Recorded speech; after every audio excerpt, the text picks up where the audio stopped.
Okay. Hello, everyone. Welcome to the Nick Kosha Show. My name is Korab. A lot of people know me as Corey.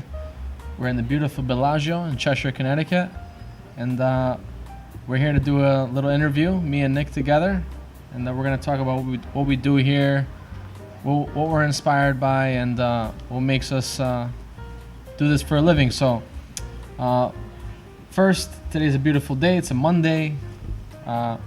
Weather's great, not too hot, not too cold. That typical New England weather. We don't know what we're gonna get, right? That's usually what happens. But today is looking good so far. So we're an Italian restaurant. We specialize in using local ingredients, everything fresh. My brother, who's the chef, it's a family-run operation. We have my father. We have my older brother. My younger brother helps me behind the bar. I take care of the bar. My wife's the manager. His wife's one of the managers. So we're very work oriented. We started out working at our old restaurant, Aldo's of Italy, in Waterbury. I started out there washing dishes at 12 years old. Washed dishes for about 4 years, and after the 2-year mark of washing dishes, I became a busboy, and I finally gave up dishwashing when I turned 16. Left bussing tables as well. Became a waiter at 16 years old. I waited tables 2 years after that at Aldo's. We ended up closing the location, but we are reopening in Middlebury. We closed the location just for a better opportunity, where we opened up here in Cheshire. So I learned how to bartend more so here, and that's my specialty now, is making specialty cocktails for guests. A lot of variations on classics, a lot of Italian classics, a lot of Italian inspiration as well, Mediterranean style cocktails. So, and we kind of mimic that with the food, in a way. Our chef, he's more, he's a Johnson & Wales graduate. He's our head chef, and the accessibility to the kitchen is what really inspires me. Ingredients, nature, weather, because drinking styles change as the seasons change. Summer you're into more long and refreshing, rather in the winter you're into more. You could dive into hot or more short and booze-like. So, but yeah, that's what we're about here. Corey, can you tell the viewing audience a little bit, give us a little bit of education when people come in and they want to drink beer, wine, whiskey, and you got a menu. How do you actually help them out with the menu, with the drink? I mean, sometimes they ask you, like, if you're eating fish, what would you put with fish? If you're eating spaghetti and meatballs, what would you put with that? I mean, I want to say something, but I'd rather have you go into what goes good, what good menu, and why don't you go through some of the menus you can put through with the fish, with the bar? Oh yeah, of course. So our wait staff is well trained, well versed on what to pair with what. Typically, we do have an extensive cocktail list, but we have an extensive wine list as well. Beers, I feel like in the summer it's more about pilsners, it's more about IPAs. We'd like to support those local breweries, especially if I'm gonna name a couple: New England Brewing, Counterweight, which they're moving to Cheshire very soon. Those are our main two we'd like to deal with. But if you wanna talk about wine pairings, of course, you want a nice robust red with some type of meat, a steak or bolognese, which probably one of my favorite dishes on the menu is the bolognese. But we do a nice tomahawk steak, which I love. Chef Kel does a very nice job with that. Our cowboy steak is very good too, with the creamy polenta. But seafood as well. We get fresh salmon in daily. We do. My recommendation, nice Sauvignon Blanc with that would be great. I like a Riesling as well. Riesling has that sweet and dry effect. I feel like sometimes people associate white wine to be a little bit sweeter, which on some cases, yes, but not all the time. Sauvignon Blanc is great as well. It's a nice dry white. But our wait staff is well versed in the pairing. But cocktails, as far as cocktails go, I feel like so our cocktails are more aperitivo based, which means before you have a meal, you have an aperitivo. So our drinking style here is closely related to drinking style in Europe. So where they have light alcohol, but they can have 2 or 3, which is the idea of aperitivo. To have 2 or 3 before you get the meal. Then when the meal comes, you have your beer, you have your wine, and then you hop into, after the meal, you hop into your digestivo, your digestives, which we have a wide selection of amari behind the bar. Just to name a few: Montenegro, Averna, Meleti. Those are 3 very great brands. You have Amaral Denetna, you have Don Ciccio and Figli. There's a lot out there. So we kind of try to mimic these drinking styles that are in Europe, and same thing as it goes with the food and the pairing. So that's how that goes. And the customers usually, when they come in, they have a general idea what they want to drink anyway, right? That is true, but we like to, it's like this.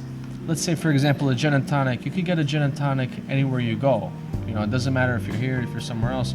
We try to offer our guests a different experience. Let's say, okay, we do have a gin and tonic on our menu. Maybe it's not named gin and tonic, but the name is an Aquarius, for example. So our Aquarius has a Mediterranean gin, which is distilled from olives, and it has basil, thyme, and rosemary as some of the botanicals in it. So that's our take on a gin and tonic. So we use the gin is called Gin Mare. We use our house-made limoncello. We use some olive bitters to kind of give that savory touch to it. Mediterranean-style tonic, and then we actually add some herbs in there as well. Some Mediterranean herbs, some rosemary, some basil.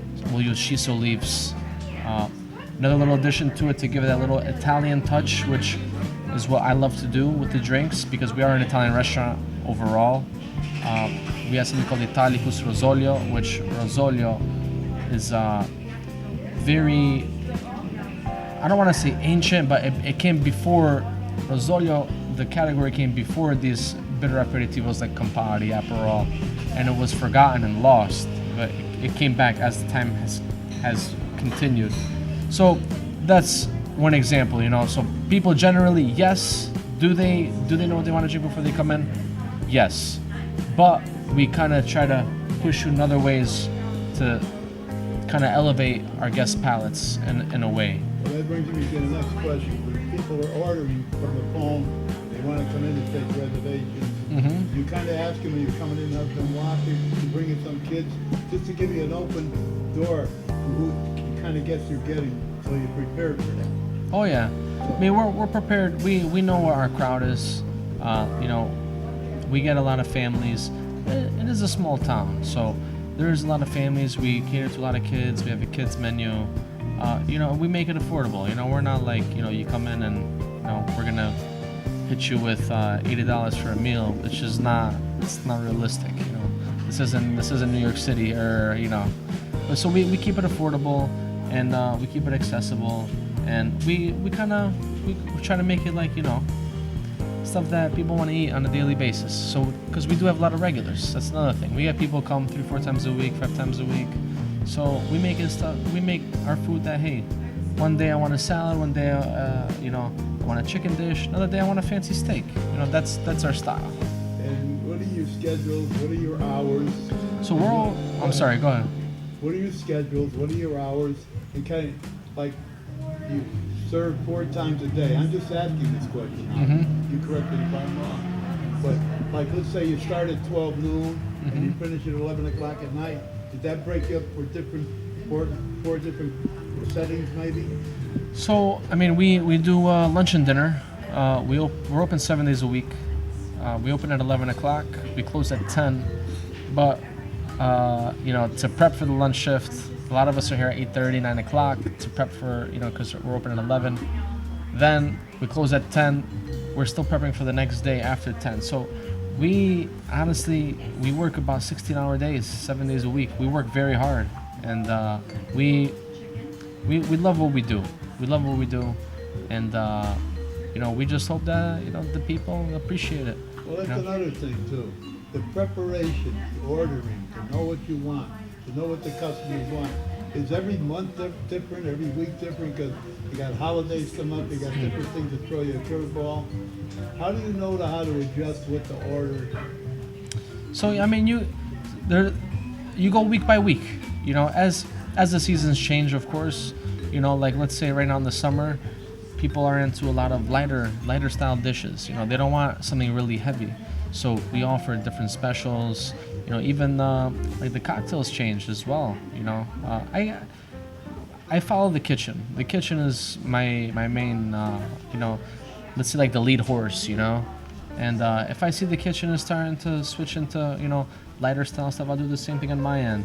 As winter comes, people are into the heavy sauces and the robust reds and the whiskeys and the hot drinks, like hot toddy, or the holidays come, people like hot chocolate, so it's as the seasons change, we change our style, but we still keep that same kind of we still keep that same base, that same foundation of what we do, but we just adjust to what people are looking for, so if people are asking for certain things, okay, the crowd likes this type of dish or this type of drink, we'll make our own twist on it, and hopefully that goes. And if it doesn't go, we still try our best. And like in the afternoon menus or senior citizen menus, you have stuff like that. So we don't offer special senior citizen menus, but if there is any special needs or any kind of special requests, we do our best to accommodate all those requests, So we've had it, some people don't like the salt, some people like their food cooked a certain way, which we can do that for you. You just let us know ahead of time and you should be all set. Now, I know you for 20 years, so the point is, when you started way back, you said you started washing dishes and everything else. That's Look at right. you now. Now you're a young man, you're married, you got kids, you got this. That's right. So now, tell us a little bit about your life story from way back when you were at Aldo's in Waterbury, and you got to bring that little thing up to here. Yeah. How did this all come about, and how did you stick by it? I mean, your dad is a great person. I mean, He is, yeah. really kept you kids in line there. But That's right. what made you stay? What made you hook in? How did you? I mean, you could have went anywhere. You could have. That's right. So like I said earlier, I started out washing dishes. I bust tables. I was a waiter. So after I graduated high school, I was kind of in that mode where I feel like a lot of kids, they fall into, like, looking back now, especially I have a younger brother who's 16, he's in high school now. You don't really know what you want to do after you graduate, like, what do I do? Now this is reality, so I said, okay, let me go to community college. I didn't jump into a big college because, it's a lot of money for the same kind of education, so I went to a community college. I went to Naugatuck Valley, if you want me to be specific. And, I'm trying to figure out, hey, what am I going to do? What am I going to do? Am I going to go in the medical field? Am I going to pursue law? Am I going to pursue, there's so many different avenues you can go down. Am I going to pursue business?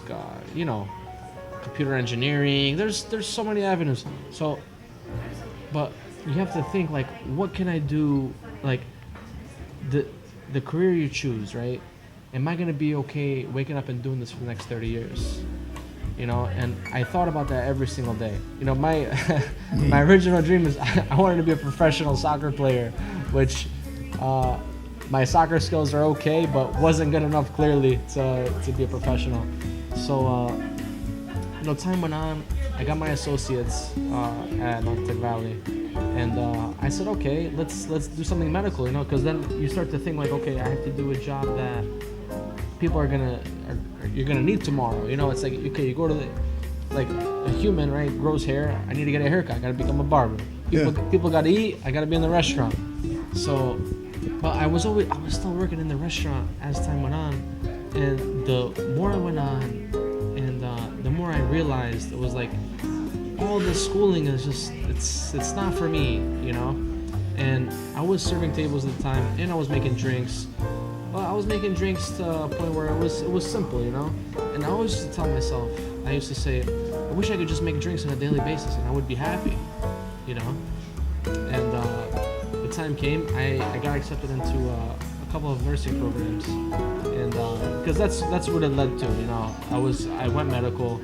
It was either radiology or nursing, which I was into both, and I got accepted to St. Vincent's, and I got accepted into Northern Valley nursing program, and the radiology program at St. Vincent's as well. And first day I was there, I knew this wasn't for me. I knew it wasn't for me, and I called my father. I said, listen, you know, I'm in school and all that, but I was like, I'd rather just come to the restaurant. Like, you know, I know this is not for me. So he said, listen, if you're not happy, just come back. So I dropped that. That's all I needed to hear. You know, I needed someone's confirmation. So I dropped that. I came here and I said, listen, if I'm coming back, I want to make drinks full time. You know, this is what I want to do. This is, you know. And as time went on, I learned. I guess you could say I learned the wrong way, and I learned as time went on. I taught myself how to do things the right way as far as drinks go. So what did I do? I started bartending. My first drink I ever made, for the record, was 16 years old. I was making sangrias at Aldo's a long time ago. We were using, liver triple sec, grenadine we bought in the store, some jug wine, and people loved it. You know, they do the fresh fruit.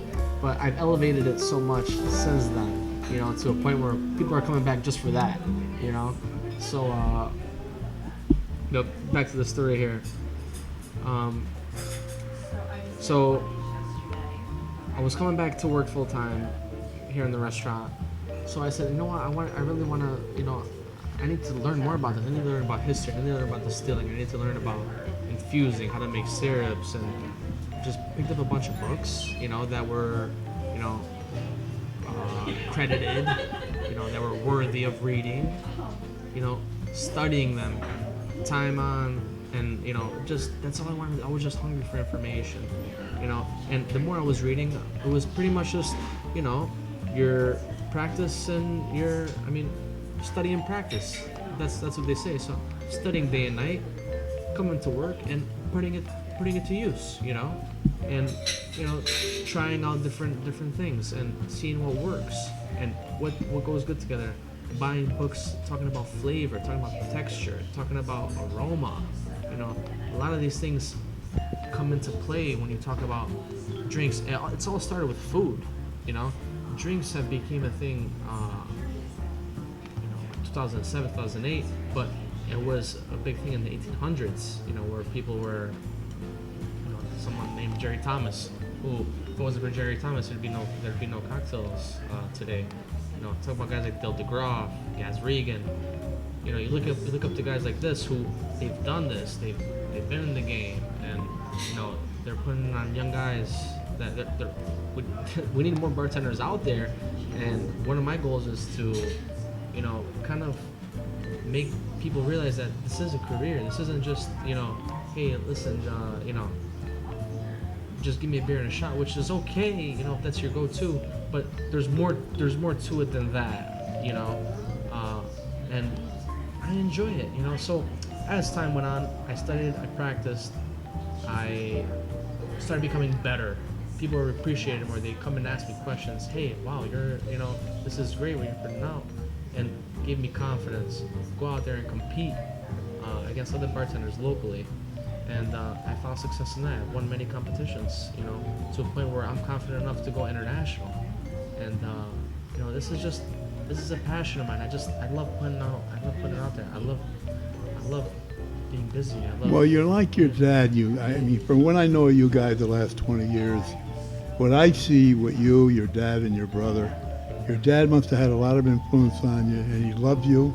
And your mom, I don't know your mom as well as your dad, but I think that between your mom and dad, you came from a family life and family growing up to bringing and sticking together as a family life. I think that's what probably, in my opinion, drew you back to family life. I think you feel more secure now. And now you and your brother can actually take this place over, Oh, and you yeah. can actually talk about the new one, because I'm going to be going up there pretty soon. Oh yeah, oh yeah. So you can even throw a little Oh yeah. pull So for that, because your dad's up there working that's right. his pants off up there to get that place going. That's right. So people have been very eager for the new Aldo's to open up, which we're eager as well. But we would just want to open it up right. It's no need to rush anything. So over there, it's gonna be a similar style as far as like Italian goes. Yeah, but- tell the people where it is and where Yeah, to so our new location, Aldo's Ristorante and Wine Bar, because we're going to be doing a big focus on wine there, is located in Middlebury on 199 Park Road Extension. So it's tucked away a little bit, but if you're really looking for it, you're going to find it. Just follow the GPS. Well, the people recognize it by the old Timex. That's right. Old Timex building. That's correct. That's correct. That's yes. where they'll know where it is. Yeah, that's right. So we're working very hard there. My brother's creating the menu for there. My father is more so doing the decor. He is a decor specialist. He knows all about the construction and the lighting and the floor and the tables and the chairs. I'm focusing a lot on the bar there. So we're working very hard, and we're pushing for opening very soon. But it's gonna be something special. We're trying to bring. We want you to come in there and kind of feel like you're. It's like a flashback in time. You walk in there and it's kind of like an escape in a way. So we're doing classic Italian for sure, with some modern touches. That's where my brother comes in, and my father's kind of doing the. It kind of honestly, when you go in there, I feel like I'm in Aldo's, like in the old Aldo's. Oh yeah, me too. So, Because I was yeah. going to say, I know a lot of people up there. I know a lot of the paisans, and it's easy for me to do a lot of TV shows up there. Yeah. So you're probably going to see a lot of me. You're going to probably say, "Hey, Nigo," not, you know what I mean? We're happy to have you. You know Yeah, that. We yeah. love having you around. Yeah. So he's focusing on that. I'm more so just I'm creating a very deep wine list, focusing a lot on Italian reds, Italian whites, a lot of Napa cabs, and we're keeping the drink, the cocktails there. We're keeping it fairly simple. Make wine more as a focus. If people want more cocktails, come to Cheshire.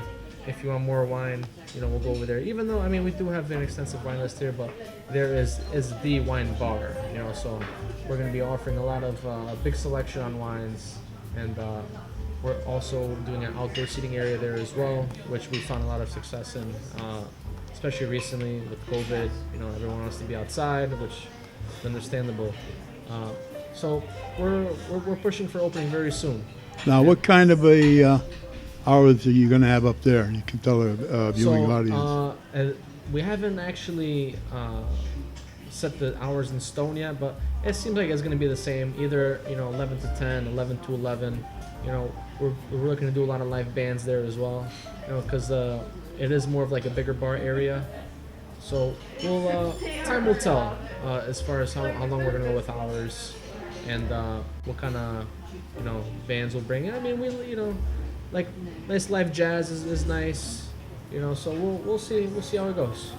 That's good, yeah. So now, the thing of it is, your brother, he's a cook in the kitchen now. Your brother is the main head chef in the kitchen? So my brother's the head chef here. He's going to be overseeing our Middlebury location. So I will be overseeing the bar area there as well.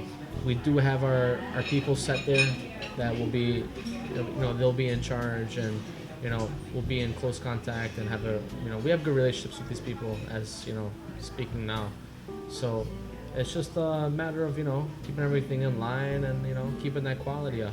Well, one more time, you can actually tell the people where we're located today, what we're doing today, and what the name of the restaurant is there, so we don't get mixed up now. That's right. Now we got Aldo's and we got the other name so here. today we're in Cheshire, Connecticut, and the Nick Kosha show at Bellagio. Right. At Bellagio Ristorante. So Okay. this And is tell the people how the best way to get here, or how do they know the location? Best way to get here, if you're on 84, exit 26, take it right off the exit. 2 miles down, we're here. Route 70, just come straight down. We're right past the local Notch store here. After the gas station right here, you're gonna see a lot of field here. So Now, do you book weddings? Do you book catering? Do you book school events? What kind of events do you book? We do all types of events. We do have our party events manager who takes care of that. But we've done weddings here. We've had school events here, retirement parties. We've done catering, bridal showers, baby showers, you name it. We're very flexible. Now, what's your capacity here? I noticed naturally the summertime is more than the winter. So right now, how many people can you really? I know last Saturday night people were out in the street in line trying to get there. So how do you plan that? You hate turning people away, but how do you deal with that? We're thankful for people appreciating it, and they like the food, they like the drink, and our capacity as far as outside, we could go as far as we like, and we try to take everybody, but it's at the same time, we try to take everyone, but we can't at the same time. So we do the best we can. Go ahead. We take about, right now it's about 300 seats right now. Well, now tell us a little bit about your dad, if you want, and your mom. Tell us, your dad is your arm and leg here. I can see that. That's right. He works his butt off. So tell us a little bit about him. So he honestly is the brains of the operation. He's the one that set this whole thing up. He's got the most experience. He has over 30 years. Worked through restaurants coming up as a young man. Made pizzas for a very long time. Still is very good pizza. And has instilled that on our pizza chef now. And his dough recipe, his sauce, the way he seasons his toppings is very nice. But he's on the decor and the ambiance. It's all him. And he does a very good job. He does our food shopping. He picks the top quality stuff. He does very well. And that's if it wasn't for him, we wouldn't be able to open up a second location. So between your combination between your dad and you guys, you got over 30 years experience here. That's and right. How long were you in Aldo's there? I know you were there for a long time. Well, Aldo's was there for 30 years. 30 years. My father's been working in a restaurant for 35. But he was working at Aldo's before he took it over. He was working for a couple of Italian guys. It was Pasquale and I think Tony are the names of his old bosses. Okay. But he took it over. He took it over with his old partner, and we, like I said earlier, we ended up shutting down the location. Came here for better opportunity, right in the main road, main strip. Because Aldo's was tucked away, and even the new Aldo's, even that one's tucked away. So it's I think that just comes with the name. It's kind of like that. We're trying to make it like that hidden gem. And once again, how did you get the name for this place? Where did that come up? So my father went to Italy 15, 20 years ago, and he went to Bellagio, which is north of Milano, and became so inspired, by the water and the town itself that he wanted to bring that here and open up the restaurant here. So that's where that comes from, So it's a lot of the landscape, and see, like here, there's a lot of landscape. There's a lot of field, and it just brings back memories for him. So that was his homage to the town there. Okay, so once again, why don't you tell the viewing audience your name, where we are, and how long you've been here? So my name is Corey. We're in Bellagio, and we've been here. We opened in October 1st, 2013. So today we are May 24th, 2021. So 8 years we've been here. Well, God bless you. We're going on our 9th year. God bless you and your family, Corey. Thank you. And like they say in Italian, Shandan, and that's what I'm doing. I'm doing my 100-year documentary, God bless. starting right here at Biagio's. Thank you. Okay, thank you. Ciao.